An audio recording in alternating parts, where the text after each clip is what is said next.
वो लोग मनुष्य नहीं, इंसान नहीं, राजपुरोहित नहीं, वो दरिंदे हैं। उन लोगों ने उस बच्ची को इतना टॉर्चर किया, मानसिक रूप से, शारीरिक रूप से।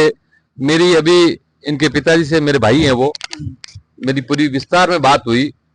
उन्होंने बताया कि शादी से लेकर के टिल डेथ, मृत्यु तक वो डिमांड ही डिमांड करते रहे।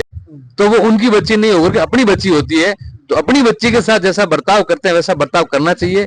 लेकिन इन दरिंदों ने, मैं सबको कहूंगा, चाहे वो नंदे हैं, चाहे वो सास है, चाहे वो पति है, या चाहे ससुर है, उन लोगों ने, सबने मिलकर के हमारी बच्ची निर्मला की, ये आत्महत्या नहीं, ये हत्या है।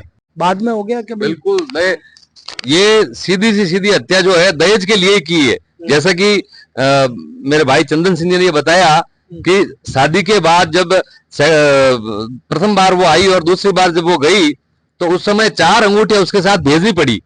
उसको इतना हैरेसमेंट किया गया कि तू जब तक तेरे पिताजी से अंगूठियां नहीं लाएगी तब तक ये आना मत। तो इनको मजबूरन 4 अंगूठियां देनी पड़ी। उसके बाद भाई बच्चे हैं, कोई बात हो गई तो इतना प्रेशराइज किया, washing machine, cooler, fridge, AC ये क्यों नहीं दिए तेरे पिताजी ने? तो उनको 1 लाख रुपया रोककर उनको, जो बच्ची का ससुर है, उसको देना पड़ा। इस समय में भी, इस हालात में भी, अगर जहां एक तरफ समाज में बच्चियां मिल नहीं रही है, बच्चियों को, खुद की बेटी, बहुओं को बेटी के समान रखना पड़ता है, और इस तरफ ये आज भी दहेज की मांग करते हैं और दहेज के लिए बेटियों को मार देते हैं। ऐसे दरिंदों को अगर बख्शा जाता है तो मैं कहता हूं ये हमारी बेटी निर्मला के साथ न्याय नहीं होगा। कि बेटी ने सुसाइड कर दिया, आत्महत्या कर दी, और वो भी एक ट्रेन के नीचे आकर। वो अपने ससुराल जाना पसंद नहीं करती थी, क्योंकि उस ससुराल के अंदर उस बेटी को नरक दिखाई देता था। इसलिए वो बेटी ट्रेन के नीचे आना पसंद कर लिया, परंतु ससुराल जाना पसंद नहीं किया। इसलिए आज मैं चाड़वास गांव आया हुआ हूं, और चाड़वास गांव के कांग्रेस के नेता चुनलाल सिंह जी चाड़वास मेरे साथ में हैं। चुनलाल सिंह जी, चाड़वास गांव की बेटी ने इतनी बड़ी घटना हो गई, और मैं भी आज गांव आया हूं। पिता से पूरी बातचीत हुई है, आपकी भी बातचीत हुई होगी। क्या बताया पिता ने?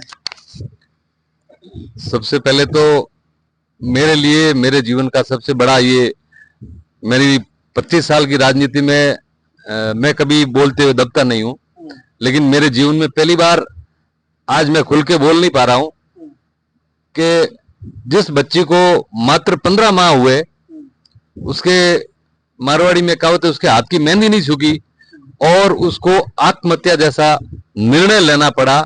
तो सीधा सीधा वो लोग मनुष्य नहीं, इंसान नहीं, राजपुरोहित नहीं, वो दरिंदे हैं। उन लोगों ने उस बच्ची को इतना टॉर्चर किया, मानसिक रूप से, शारीरिक रूप से। मेरी अभी इनके पिताजी से, मेरे भाई हैं वो, मेरी पूरी विस्तार में बात हुई। उन्होंने बताया कि शादी से लेकर के टिल डेथ, मृत्यु तक वो डिमांड ही डिमांड करते रहे।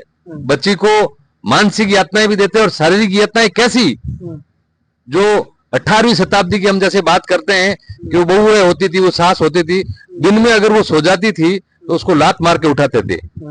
और कोई भी घर का काम होता, नेचुरल है, घर की बहू है, घर का काम करेगी। लेकिन जब बच्ची अपने घर में लाते हैं तो वो उनकी बच्ची नहीं होकर अपनी बच्ची होती है। तो अपनी बच्ची के साथ जैसा बर्ताव करते हैं वैसा बर्ताव करना चाहिए। लेकिन इन दरिंदों ने, मैं सबको कहूंगा, चाहे वो नंदे हैं, चाहे वो सास है, चाहे वो पति है, या चाहे ससुर है, उन लोगों ने, सबने मिलकर के हमारी बच्ची निर्मला की, ये आत्महत्या नहीं, ये हत्या है। उन लोगों ने मिलकर हत्या की है। मैं आपके माध्यम से पुलिस प्रशासन से ये निवेदन करना चाहूंगा कि आपके भी बेटियां होगी, आपका भी परिवार होगा, एक बार ये बात आप पर लेकर सोचें कि आप कानूनन रूप से उन लोगों को किसी प्रकार की कोई मदद देने की कृपा नहीं करें, वरना ये पूरा गांव, पूरा समाज इनके साथ खड़ा है। और मैं आपके माध्यम से राजपुरोहित समाज से भी निवेदन करता हूं, समाज के जो हमारे संस्थान हैं, जो राजपुरोहित समाज की राजधानी है, मैं उनसे भी निवेदन करना चाहूंगा कि दिन ब दिन ये घटनाएं बढ़ती जा रही हैं। आज हमारी बेटी गई है, कल और किसी की बेटी जाएगी, आप कब तक चुप रहोगे? और वही लोग जो ऐसे कुकृत्य करते हैं, ऐसे जघन्य अपराध करते हैं, और वो जाजम के बीच बैठ करके समाज की पंचायती करते हैं, समाज की बात करती है। मैं मांग करता हूं और समस्त गांव वासियों की तरफ से मैं ये मांग करता हूं कि ऐसे लोगों को तुरंत प्रभाव से समाज से बहिष्कृत करना चाहिए, ताकि उनको पता चले कि किसी की बेटी के साथ ऐसा बर्ताव करने का परिणाम क्या हो। और जो दूसरी बच्चियां हैं, जो आज कुछ बच्चियां बोल नहीं रही है, कुछ पिता बोल नहीं रहे हैं, कुछ परिवार आर्थिक रूप से सुदृढ़ नहीं है, उनकी बच्चियां संकट में हैं, तो ये आप जो एक्शन लोगे, इस एक्शन से उन बच्चियों को कम से कम आराम मिलेगा, रिलीफ मिलेगा, और जो ऐसा काम करने की सोच रहे हैं उनके दिमाग में पहले ही उनको सजा मिल जाएगी। इसलिए जो बच्चियां संकट में है, दुख पा रही है, उनको कम से कम ये संबल मिलेगा। बाद में बच्ची के पिता ने खुले शब्दों में कहा है कि मैंने उनको 1 लाख रुपए बाद में दिए हैं। मतलब उन्होंने शादी के बाद में डिमांड की है, लाख रुपए उन्होंने दिए हैं। ननदों के लिए, जो ननदोई होते हैं उनके लिए अंगूठियों की मांग की है। 4 ननदोई, चारों के लिए अंगूठियां बाद में 1 महीने के बाद में मंगवाई है। तो ये तो सीधा, ये तो दहेज मांग नहीं हो गया, बाद में हो गया कि बिल्कुल, ये सीधी सी सीधी हत्या जो है दहेज के लिए की है। जैसा कि मेरे भाई चंदन सिंह जी ने ये बताया कि शादी के बाद जब प्रथम बार वो आई और दूसरी बार जब वो गई, तो उस समय 4 अंगूठियां उसके साथ भेजनी पड़ी। उसको इतना हैरेसमेंट किया गया कि तू जब तक तेरे पिताजी से अंगूठियां नहीं लाएगी तब तक ये आना मत। तो इनको मजबूरन 4 अंगूठियां देनी पड़ी। उसके बाद भाई बच्चे हैं, कोई बात हो गई तो इतना प्रेशराइज किया, washing machine, cooler, fridge, AC ये क्यों नहीं दिए तेरे पिताजी ने। तो उनको 1 लाख रुपया रोककर उनको जो बच्ची का ससुर है उसको देना पड़ा। इस समय में भी, इस हालात में भी, अगर जहां एक तरफ समाज में बच्चियां मिल नहीं रही है, बच्चियों को खुद की बेटी, बहुओं को बेटी के समान रखना पड़ता है, और इस तरफ ये आज भी दहेज की मांग करते हैं और दहेज के लिए बेटियों को मार देते हैं। ऐसे दरिंदों को अगर बख्शा जाता है तो मैं कहता हूं ये हमारी बेटी निर्मला के साथ न्याय नहीं होगा।